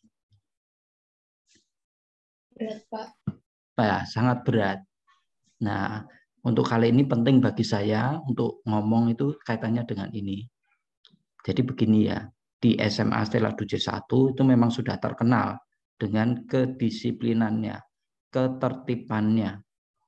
Jadi kalau ada tagihan-tagihan nilai, jangan sampai kosong, jangan sampai tidak mengumpulkan. Kenapa? Karena satu, pasti kalian ditagih-tagih, baik oleh guru mapel maupun wali kelas atau guru BK. Kemudian yang kedua, nah yang kedua ini yang penting. Kalau ada tagihan yang kosong, sebagus-bagusnya nilaimu sebelumnya, ditambah dengan nilai PAS, mesti nanti dihitung akhirnya jadi jatuh. Gara-gara nilai 0 atau kosong. Maka ketika kalian memang tidak bisa, bingung caranya bagaimana, tetap harus dikerjakan sebisanya, seadanya. Kalau masih bingung ya komunikasi dengan guru mapel. Yang penting jangan sampai kosong. Karena ketika kosong atau nilainya 0, itu nanti menjatuhkan. Nah, sehingga penting bagi saya menyampaikan ini, barangkali dulu kalian waktu SMP, ada kalian menjumpai, aku nilainya ada yang 0, 1, 2, tidak mengumpulkan tugas, kok nilaiku di rapot fine-fine saja, baik-baik saja. Mungkin itu ada di SMP kalian dulu, tapi itu tidak ada di SMA Stella Duce 1. Jadi mohon supaya kalian juga nanti bisa aman, naik kelas, sampai lulus dari SMA Stella Duce 1, informasi dari saya ini sungguh-sungguh diperhatikan. Ya, jadi sudah buang budaya-budaya yang SMP dulu yang kalian nggak ngumpulkan nilainya tuntas. Di sini tidak ada hal seperti itu. Tadi saya menyampaikannya baru nilai 50. Belum lagi kalau nilainya di bawah 50 sudah mustahil. 100 aja berat, apalagi lebih dari 100 kan sudah mustahil, tidak mungkin. Termasuk kalau kalian nilainya 60. Kalau kalian nilainya 60 di rapot, itu juga sudah berat. Karena semester 2 berarti harus 90. Gitu ya. Jadi upayakan kalian itu nilainya setidaknya bisa 68 ke atas. Itu memang kalau 68 ke atas, itu istilahnya kalau menurut ilmu peluang, itu masih bisa dikejar di semester 2 supaya bisa naik kelas. Jadi kalau semua Bapak Ibu guru itu pasti pengennya semua anak-anak itu naik kelas. Tidak ada yang pengen ada anak yang tinggal kelas. Nah, supaya bisa semua itu naik kelas, maka dari kalian sendiri juga harus bisa berubah. Berubah dulu dari waktu SMP untuk hal-hal yang tidak baik ya. Jangan dilakukan di SMA ini. Saya sampaikan informasi ini untuk semuanya saja ya. Walaupun sebenarnya sebagian besar peserta didik itu sudah bagus. Nilainya sudah aman. Nilainya mungkin 75 ke atas atau banyak yang sudah tuntas. Tetapi ternyata masih ada sebagian kecil di antara kalian itu yang memang nilai rapornya mengkhawatirkan. Mengkhawatirkan dalam hal ini adalah kurang dari 70. Oleh karenanya nanti akan ada informasi dari wali kelas untuk kalian-kalian yang nilainya kurang dari 70 supaya juga masih ada kesempatan atau peluang bisa naik kelas. Oke, dari saya itu saja. Apakah bisa dipahami dan dimengerti dengan baik? Bisa, Pak. Saya kalau sudah SMA saya sampaikan seperti ini, semakin besar atau semakin semakin tambah umur itu mestinya tanggung jawabnya itu semakin baik. Jangan sampai nanti orang tua kalian menyekolahkan mahal-mahal di sini, tetapi nanti akhirnya kalian tidak bisa naik kelas. Kasihan. Dalam 1 tahun kalau dihitung itu berapa juta itu? Puluhan juta. Oke, saya kira dari saya cukup. Itu saja. Terima kasih kalian yang sudah mendengarkan dan memperhatikan dengan baik. Untuk selanjutnya saya kembalikan moderatornya.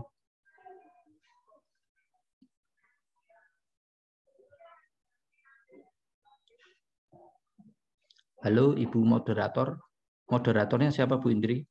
Bu Ovi? Halo Pak Eri. Oh, moderatornya. Saya MC acara tadi. Iya.